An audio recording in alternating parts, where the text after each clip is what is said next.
Okay, so here's our group. Just want to cover a little bit more information in this lesson about group topics, okay? But just another little quick bit of information, I wrote myself a note here to remember, is about group rules. Now, some programs have rules. They have a lot of group rules, program rules under patients' rights and responsibilities. But when it comes to the group, sometimes groups have their rules, or the council will impart rules that you have to do this, you can't do that, no hats, no sunglasses, whatever it is, But I don't go in for a lot of rules when it comes to group. I really just have one rule, and I wrote it down here. And I actually have it written out in the group room. And this is the one rule, and I explained to them, this is the rule, the one rule. Keep it in the eye. Keep it in the I, not the you. Okay, so when I explain that to them as far as keep it in the eye goes, you have to say, I did that. When I did that, I felt like this. Or I've tried that and it felt like this to me. And I tried it a couple of times and it didn't work. Or I feel good about that. I have this 16 days. And I feel, keep it in the I, not the you. I'll give you an example. With you in group, role playing now, you, the other group member over there, what you need to do is you need to get your shit together, because that ain't going to work for you, and you sound like an asshole right now. Bad. There's no finger pointing at you. Never will I let a patient point to another patient and say, you. Right away I stop that, okay? Keep it in the eye, I say. Got it written on the board. And they'll say, okay, oh, yeah, okay, all right. Okay, Mr. Will, that's good. Okay. I don't think that's going to work. How do you know? I tried that and it didn't work for me. I tried this and it did work, okay? But you can't say that you are not going to be successful at that. You're going to end up using it in a week if you try it. We don't do that. You don't want to allow that. So it has much more of an impact then if everybody starts keeping that rule that it works, I tried this, it works better, rather than that's not going to work for you. That has more of an impact, and it has more of an impact on the person who's saying I, keeps it in the eye. And it's just a good practice, and really that's the only real group rule that I have. But some programs, whatever program you're in, if they have rules, I don't like to make a lot of rules in group. I don't like to, everybody knows the patient's rights and responsibilities. That's explained. It's on the board in the waiting room, OASAS rights and responsibilities as part of orientation. Everybody knows what it is as far as treating everybody with respect. Okay? So here we are with our group. Patients come in, feelings check. Here's the clock. So here you are, the facilitator. You can see the clock. So just want to talk a little bit about group topics. Okay? So the topic is always recovery. Or what's the topic? What's the topic today? The topic is always recovery. Okay? So when we know the definition of recovery, about the process of change, we can actually incorporate the definition of recovery into the group topics that we're talking about to really explain to the patients, well, what does recovery mean, this process of change. So we're also providing patient education as well as group therapy. So we're providing counseling and therapy and patient education at the same time in group. Now, I do charity group now that I'm kind of semi-retired now.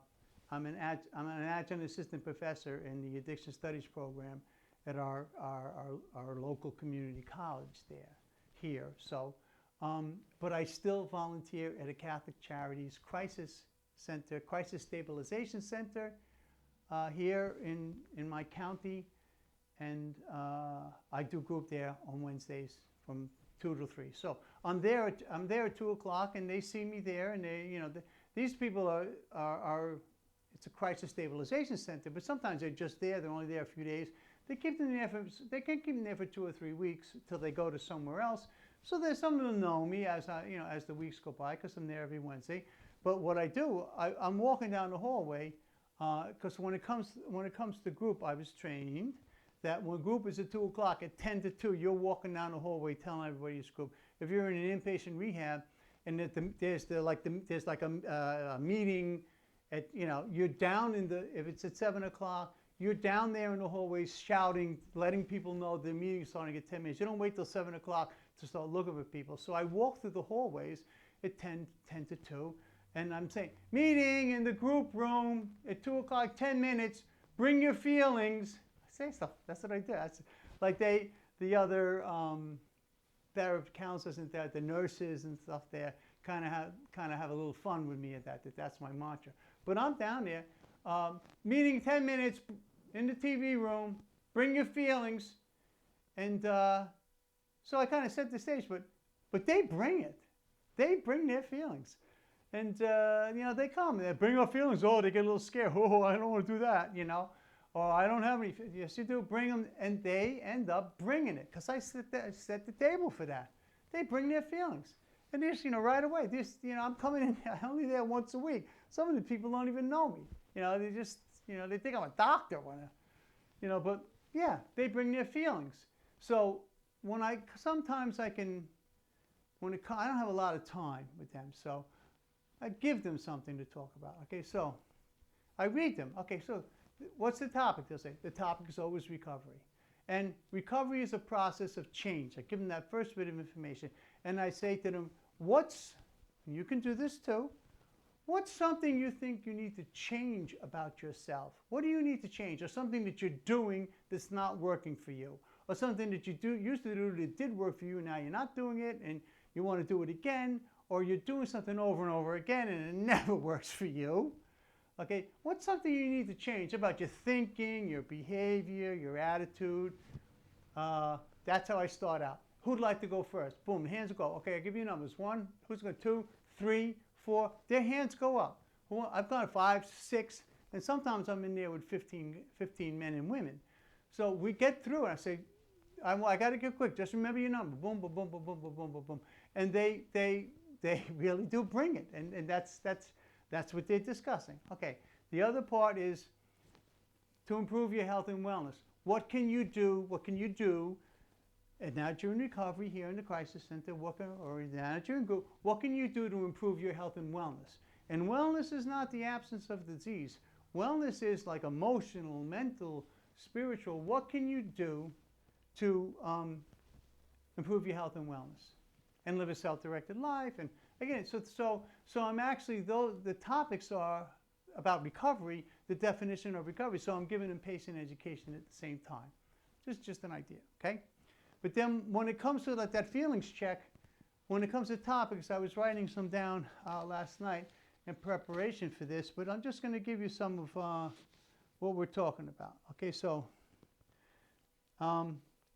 old thinking. I have to change my old thinking. Or complacency, or compassion. I have to be more compassionate. Open-mindedness. Stop feeding into my self-pity. Or resentments. This is tough. This comes up a lot. Resentments. How do you get rid of resentments? We're discussing that in group. Or resentments, or anger, or fear, or stuff, towards himself. Unconditional love, freedom, acceptance, gratitude. It's all part of patient education. Honesty, hope, faith, courage, willingness, humility, discipline, freedom from addiction. These are some of the topics, but that will come up that they'll share during the feeling check or any time when they're talking. They'll say something, will blurt out something. They say blah blah blah blah blah blah, and I'm angry about that. Blah blah blah. They'll say something. You're looking to identify a feeling.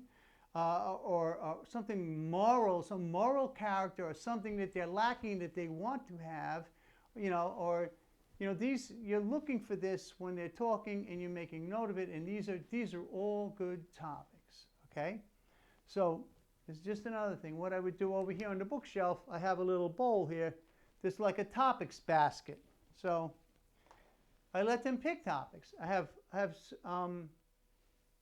little notepad there. They can peel off a note, and you can write a topic or I say let's write a topic, or have everybody write a topic, and we'll talk about it today. I'll just put it in the topics basket. So let's pick a topic out of the topics basket. If I need a topic, I can sometimes, kill a little half hour, or it's a 3-hour group with IOP, and we'll look at the topics basket and pick a topic after the feelings check, maybe. But here's what I do also. I put in topics when I'm there by myself into the topic basket. Some good topics that I think will be good. That's how I introduce a topic. How can I, let's have a topic today. I say, how can I be more honest with myself? Wow, that's a good topic. It's one of my topics I put in there, okay? Or how can I be more honest with my significant other?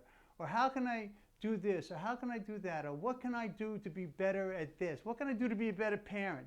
Most of the times, relationships, family, all these issues. But I make sure that there's topics are included in the basket myself. But the topics that they write are all great topics.